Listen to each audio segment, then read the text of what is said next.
Making the headlines tonight. A Chinese Foreign Ministry spokesperson praised Prime Minister Hun Sen's remarks, emphasizing that Taiwan is a province of China which cannot be separated from China. Shanghai residents expressed relief on Tuesday as authorities began dismantling fences around housing compounds and ripping police tape off public squares and buildings after a 2-month lockdown finally came to an end. Russia heads into the 100th day of its invasion of Ukraine on Saturday, 4th June, with no end in sight to the fighting that has killed thousands, uprooted millions, and reduced cities to rubble. And pregnant women in Nicaragua sized up for the biggest baby bump competition, coinciding with Nicaragua's Mother's Day celebration. This is the Daily Roundup on EAC News Channel. A very good evening to you. I'm Darshana Goshen. The president of the Cambodian Red Cross, First Lady Bunrani Hun Sen, led a delegation of Cambodian Red Cross members to pay respects to His Majesty the King, Norodom Sihamoni, and Her Majesty the Queen Mother, Norodom Moniniat Sihanouk, as well as to present a report on past humanitarian activities and the future direction of the Cambodian Red Cross. This royal visit took place at the Royal Palace of Cambodia on Wednesday morning. EAC News reporter Deka Nin has the story. On that occasion, First Lady Bunrani Hun Sen presented His Majesty the King $500,000 and the Queen Mother another $500,000 as a contribution to both Majesty's humanitarian activities. At the same time, the First Lady also presented to the King and Queen Mother the report on the work results of the Cambodian Red Cross in 2021 and the first 5 months of 2022, including the work to prevent the spread of COVID-19, help the victims, increase road safety, mine education, public health, and social welfare. According to the report, more than 3 million people received assistance from the Cambodian Red Cross in 2021, built 792 houses for the poor, of which 628 were built for poor Cambodian veterans, and provided interest-free loans to 572 families in mine-risk areas. Additionally, the Cambodian Red Cross trained nearly 10,000 first aid agents and donated $1 million to Kantak Bupa Hospital and $50,000 to Angkor Hospital for Children, visited thousands of pregnant and postpartum women, among other work activities. After hearing the report from the First Lady, the King and Queen Mother of Cambodia praised the activities of the Cambodian Red Cross for not only alleviating the hardships of the people, but also promoting Cambodia's Buddhist culture. They noted that what is most important is that the leadership of the First Lady has kept officials, staff, volunteers, and youth of the Red Cross at all levels active. Both of the Majesty wished First Lady Bunrani Hun Sen success in strongly leading the humanitarian mission in Cambodia even more. The Cambodian Red Cross, established on the 18th of February 1955, is the largest humanitarian organization in Cambodia and assists the royal government in humanitarian work to alleviate the suffering of vulnerable people. However, during the Khmer Rouge regime between 1975 to 1979, all activities of the Cambodian Red Cross were suspended and the organization lost its unity. Since its reunification in 1994, the Cambodian Red Cross has undergone many stages of institutional development and reform. First Lady Bunrani Hun Sen has been the chairman since 1998. The Cambodian Red Cross currently spends between $12 million and $13 million a year on humanitarian work. In celebration of the World Red Cross and Red Crescent Day on the 8th of May 2022, the Cambodian Red Cross donated a total of $16 million and two 12-seater vehicles, as well as rice, drinks, and other items. Dekanin, EAC News.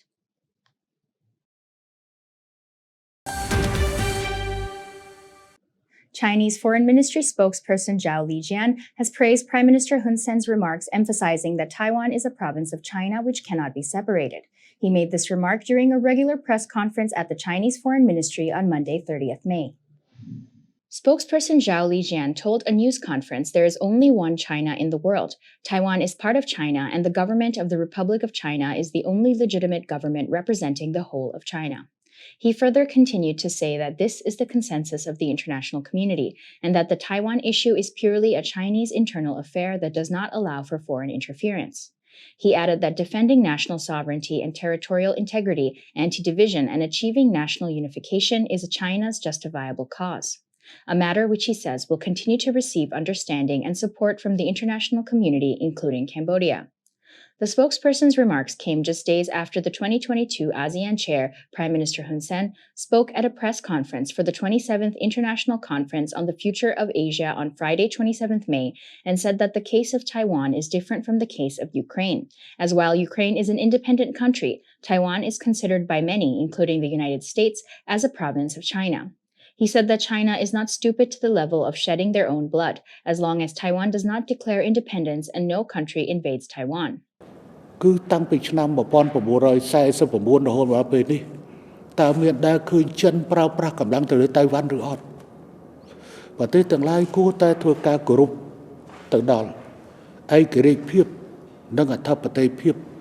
របស់តៃវ៉ាន់របស់ប្រទេសចិនផងដែរដែលគេទាំងឡាយទទួលស្គាល់ថាតៃវ៉ាន់គ្រាន់តែជាខេត្តមួយរបស់ចិនតែប៉ុណ្ណោះឥឡូវហេតុអីបានយើងដាក់បញ្ហា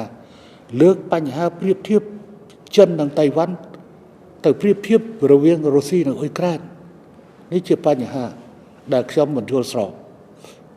បជាមួយនឹងបញ្ហាការលើកឡើងស្ដីអំពីការត្រៀមអន្តរាគមន៍យោធា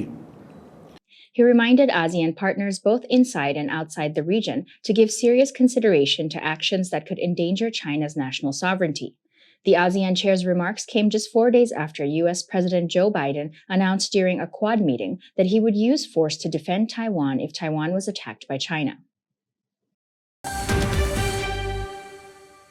Member of the Standing Committee of the Central Committee of the Cambodian People's Party and Chairman of the Youth of the Central Committee of the CPP, Hun Manait, has said that for more than 40 years, the CPP has built up and protected the people for national reconciliation and forward progress. He added that voting for the party will make the party more motivated and be able to perform better.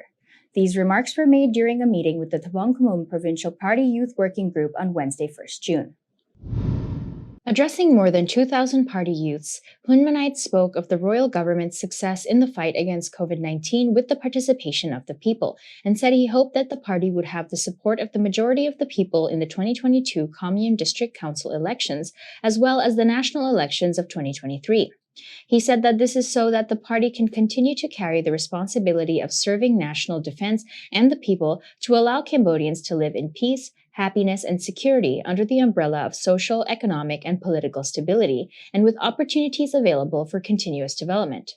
He said, "The results of each election are a testament to the influence of the parties and the people's genuine respect for the political party, as the election must be held in a secret, free, fair, and just manner, which reflects the true will of the people. Therefore, voting for the CPP to continue to lead is to reward and encourage those who have worked hard and sacrificed, so that the leaders and party officials at all levels have the strength and ability to perform their duties better." On this occasion, he also instructed party officials and supporters of the CPP to work hard to serve the people honestly and without discrimination, as well as to be open to the participation of organizations and associations from all walks of life, on behalf of the total strength of the nation, whose goal is to make the people live in peace and have a prosperous life. He said, "The composition of party members, supporters, or members of the general public is not important, because what is important is to support and participate in choosing the right leadership to serve and uphold the interests of the nation and the people as a whole, under an umbrella of national unity and peace." The CPP was formed on 28 June 1951 by Cambodian nationalists to liberate the nation from French colonization. It is the oldest party in Cambodia, has played a major role in leading the struggle to liberate the Cambodian people from the Khmer Rouge regime in 1979, and has continued to lead the Cambodian government to this day.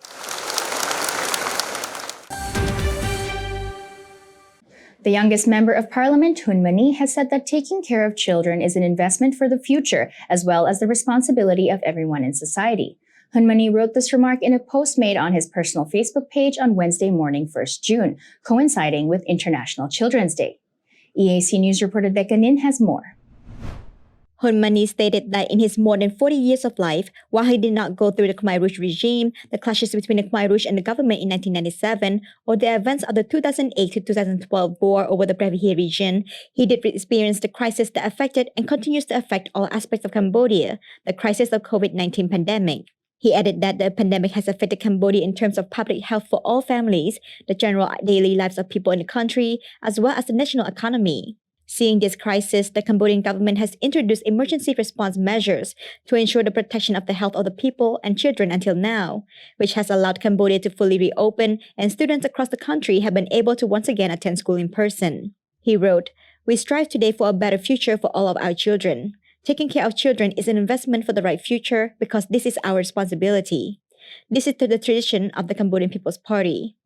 Since the start of the COVID-19 vaccination campaign from the 10th of February 2021 to 30th of May 2022, Cambodia has vaccinated 94.01% of its 16 million population, of which more than 4.3 million are children between the ages of 3 to 18. The chairman of the Cambodian Human Rights Committee, Kai Rami, had previously remarked that Prime Minister Hun Sen has rescued the people from two major disasters, with the liberation from the Khmer Rouge regime and the liberation of the people from COVID-19. On Tuesday, 31st of May, Prime Minister Hun Sen posted a picture of himself from when he was in his 40s, with the caption, "Looking at this photo, it was taken between 1994 and early 1999. During the implementation stage of the win-win policy in every moment while I slept, walked, stood, or sat, longing for peace in order to have the opportunity to build a country." The Prime Minister added that now since peace has been achieved, the younger generations should not have to go through the same type of tragedy that he and previous generations experienced while trying to find peace. He wrote,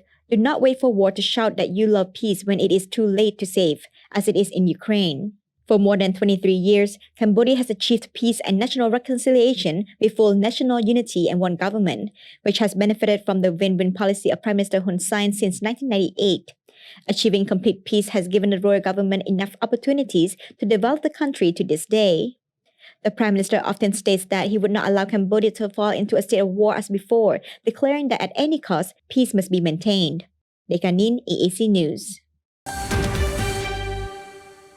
International Children's Day, held on 1st June, is a day to commemorate and honor children and to especially demand their rights. Since 1950, many countries around the world have celebrated International Children's Day on 1st June to pay special attention to children, both in life and in law. EAC News interviewed some people on the ground to see how they felt about this special day. Our reporter Dekanin will tell you more about it.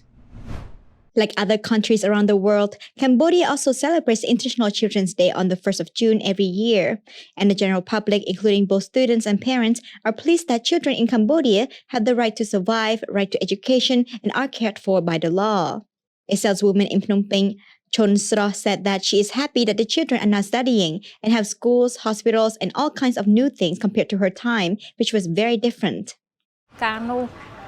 ដោយសារគ្រួសារខ្ញុំវាមានភាពក្រីក្រទើបតែបាន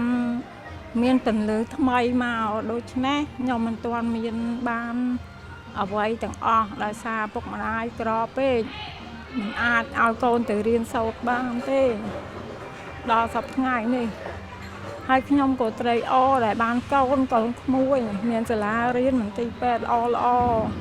ដោយសាររាជរដ្ឋាភិបាលយើង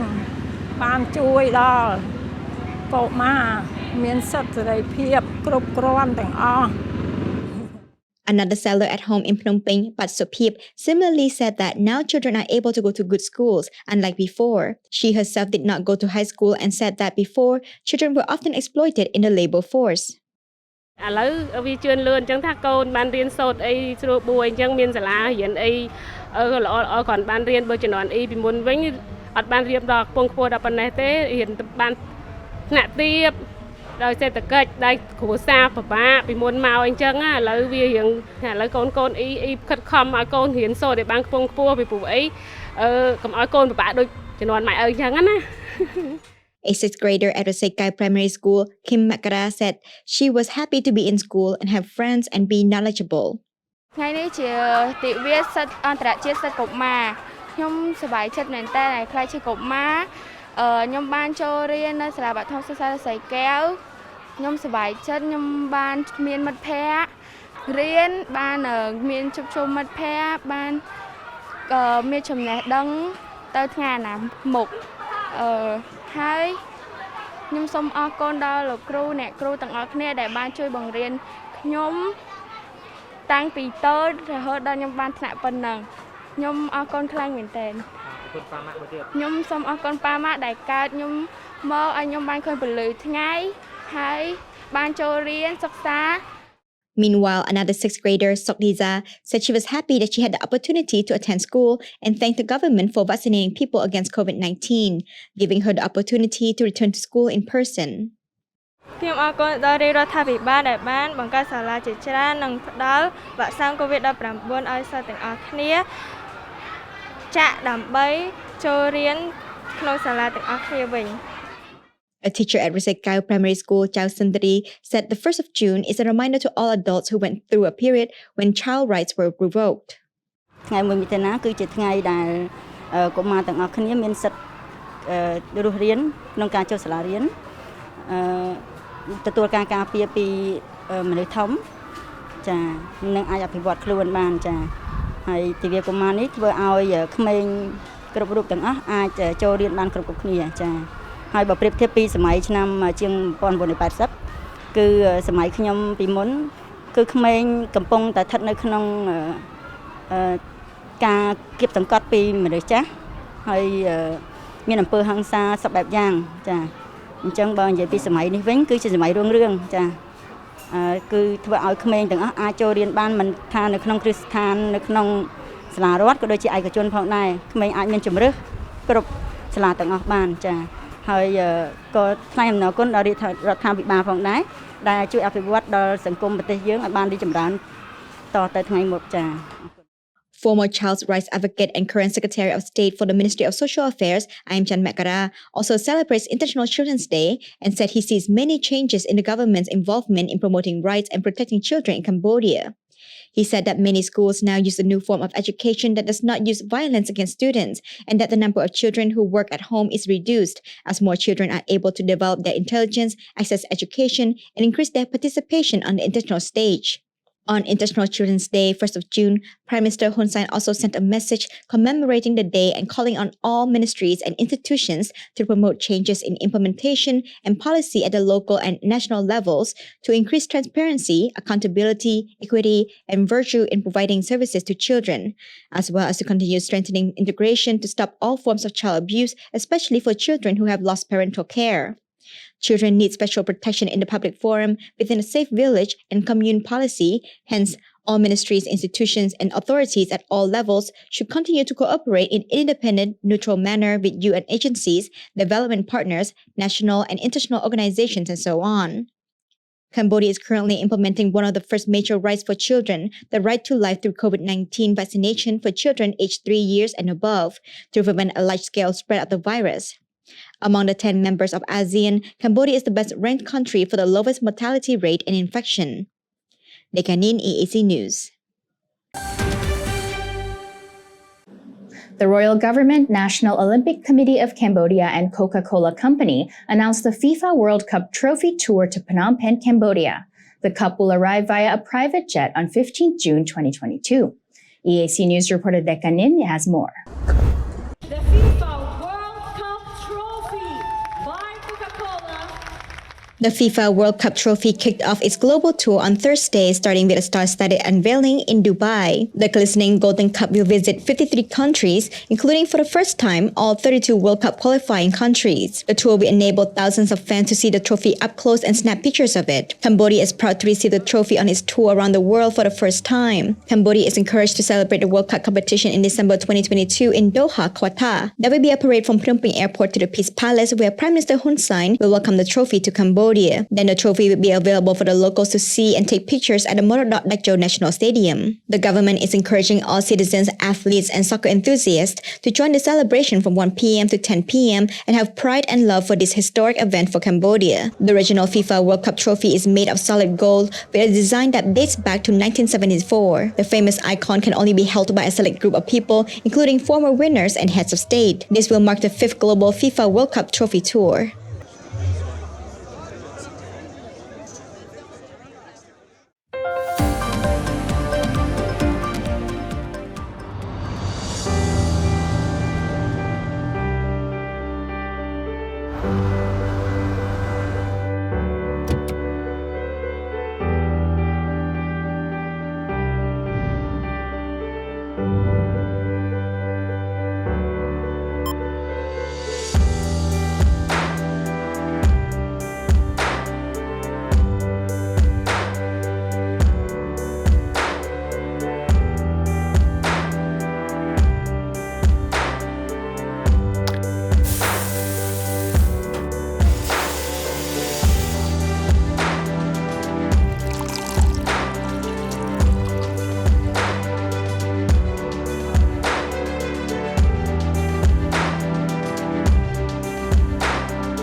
If it's happening and you need to know about it, you'll get it all right here. EAC News brings you updates and breaking news in English across all of our platforms and channels. The EAC News app, YouTube, Facebook, Telegram, Twitter, and our website www.eacnews.asia. Join me and the rest of the EAC News team every day on your favorite channels.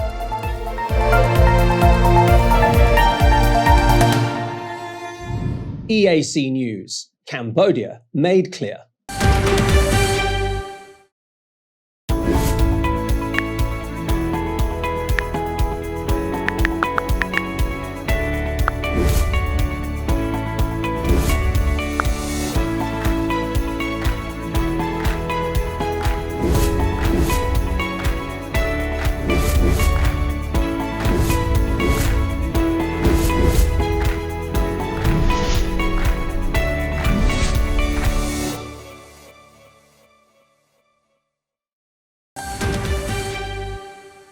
Shanghai residents expressed their growing sense of anticipation as authorities on Tuesday, 31st May, began dismantling fences around housing compounds and ripping police tape off public squares and buildings to the relief of the city's 25 million residents before a painful 2-month lockdown is lifted at midnight.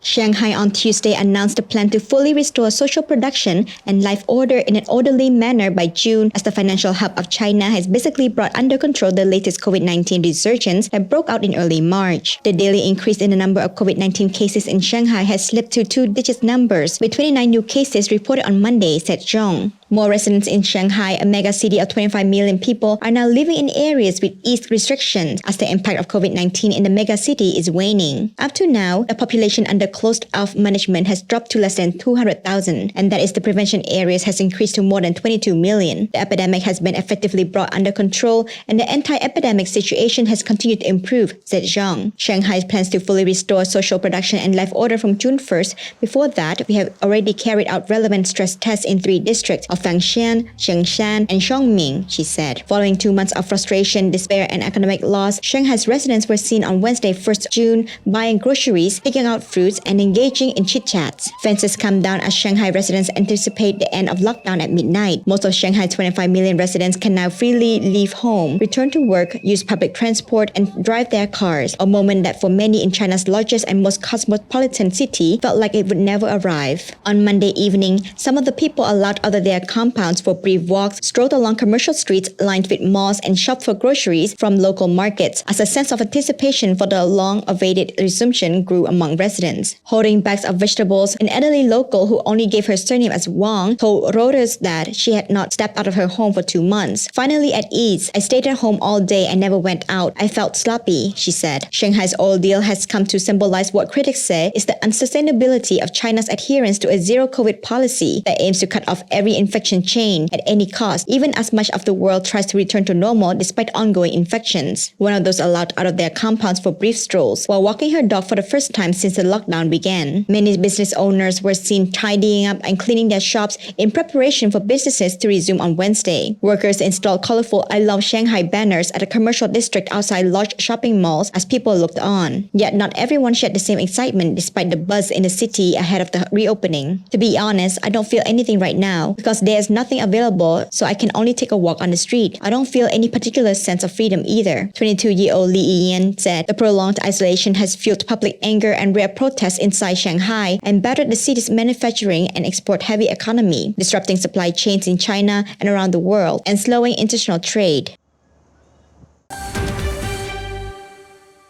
Russia is heading into the 100th day of its invasion of Ukraine on Saturday, 4th June, with no end in sight to the fighting that has killed thousands, uprooted millions, and reduced cities to rubble.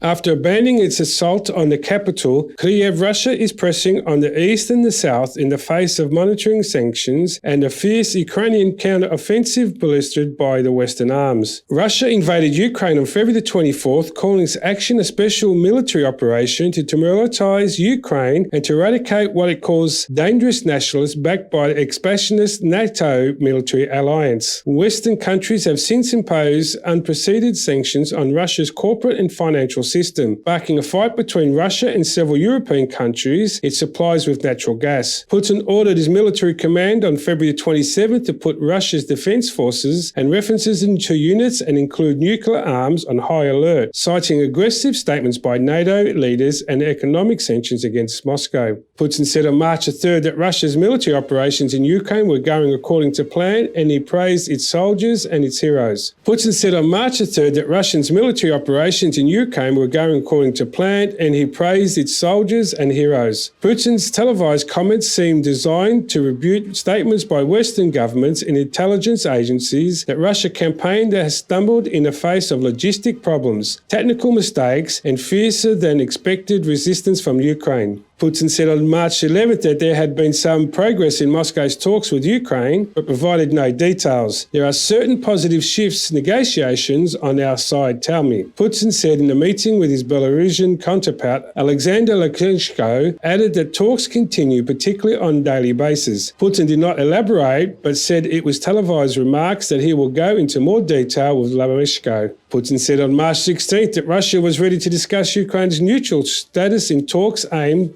at ending hostilities there, but that Moscow would then achieve the goals of its military operation, which he said was going to plan. Putin also justified the Russian army military action outside the borders of the self-proclaimed Donetsk and Luhansk People's Republics, saying that armed conflict would otherwise continue forever and the NATO assets would be deployed in the region even faster, more than aggressively. Putin said on March 23rd that Russia would start selling gas to unfriendly countries in rubles after the freeze on Russia's assets by foreign nations had destroyed Moscow's trust. Putin said the changes would only affect the currency of payment and that the government and the central bank had 1 week to come up with a solution on how to move these operations to the Russian currency. Putin said on April 18th that the Western countries had scored their own goal by imprisoning sanctions against Russia over Ukraine, which he said had led to declaration of the economy of the West. Speaking on the state of Russia's domestic economy, Putin said inflation was stabilizing and the retail demand in the country had normalized. Western countries have imposed undeniable sanctions on Russia's corporate and financial systems since they sent the troops into Ukraine in what calls a special military operation. Putin said on April 26 that Russia and Ukraine will continue negotiations online. At a meeting with the United Nations Secretary General Antonio Guterres in Moscow, Putin also said he hoped that the talks would yield a positive result, but the Russian president warned that the security agreements would not be signed off until territorial issues were resolved relating to the Crimea Peninsula, which Russia annexed from Ukraine in 2014, and the Donbas People Republics, whose independence Moscow has recognized days before its special military operation began in eastern Ukraine on February 24th this year.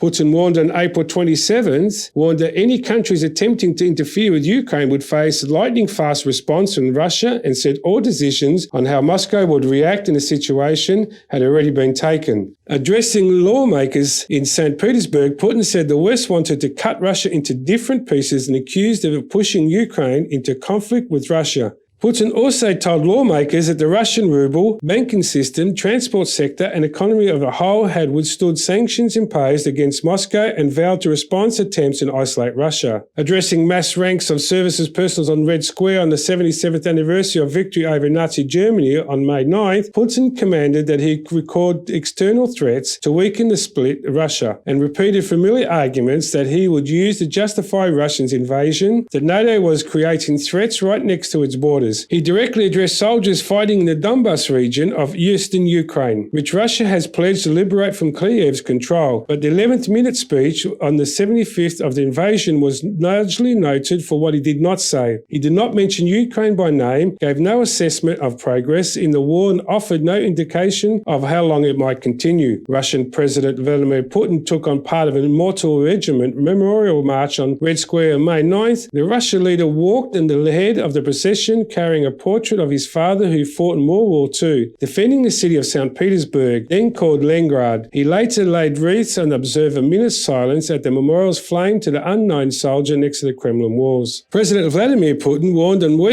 May the 16th that Russia would respond if NATO began to blister with military infrastructure of Sweden and Finland, which have both decided to join the US military alliance after invasion in Ukraine. Russian President Vladimir Putin on May 17th that it would be impossible for some European countries to quickly ditch Russian oil, as the European Union is proposing UN members from negotiating a proposed oil embargo on Russia over Ukraine. But the talks failed because of the veto from Hungary, which is heavily dependent on Russian oil imports. Putin ordered a 10% rise on May 25th in pensions and the minimum wage to cushion Russians from inflation, but denied the country's economic problems were all linked to the conflict in Ukraine. With an annual inflation near 18% last month, the Kremlin leader acknowledged that 2022 would be a difficult year for the Russian economy. His comments ignored the fact that rising inflation with the Western economies is part of direct consequences of the Russian war in Ukraine, which has driven up prices for energy and food around the world. Having failed to take the capital Kyiv in the earlier phase of the war, Russia is seeking to consolidate its grip on Donbass, large parts of where already controlled by Moscow-backed separatists.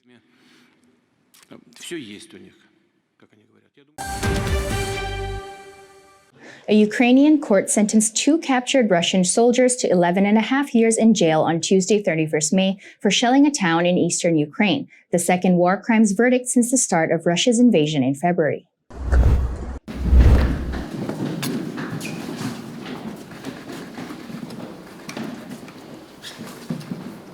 Alexander Babakin and Alexander Ivanov, who listened to the verdict standing in a reinforced glass box at the Kotelevska District Court in central Ukraine, both pleaded guilty last week. The guilt of Babakin and Ivanov has been proven in full, Judge Evan Bolibok said. Both acknowledged last week being part of an artillery unit that fired at targets in the Kharkiv region from the Belgorod region in Russia. The shelling destroyed an educational facility in the town of Derhachi, but caused no casualties, the prosecutors said. Babakin and Ivanov, described as an artillery driver and a gunner, were captured after crossing the border and continuing the shelling.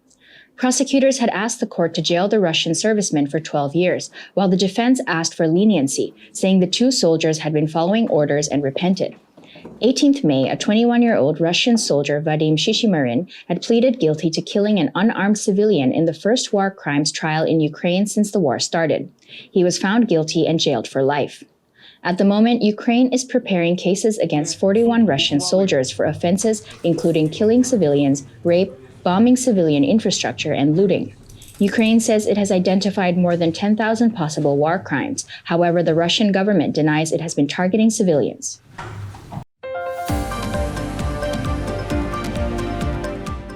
And now for a look at how the weather will be playing out tomorrow.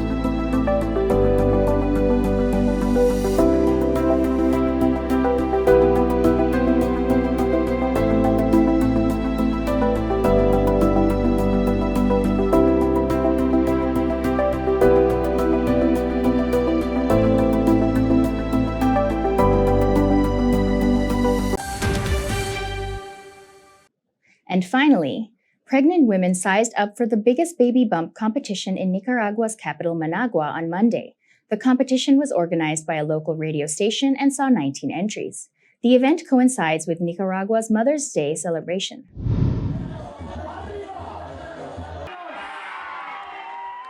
The winner was 31-year-old Leila Rebecca Hernandez, who is 9 months pregnant. She was awarded a refrigerator, baby products, and 5,000 cordobas or $130 US. Estoy sorprendida porque,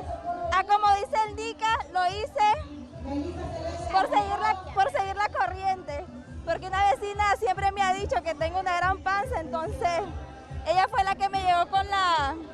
Hernandez's belly measured 57 centimeters or 22 inches.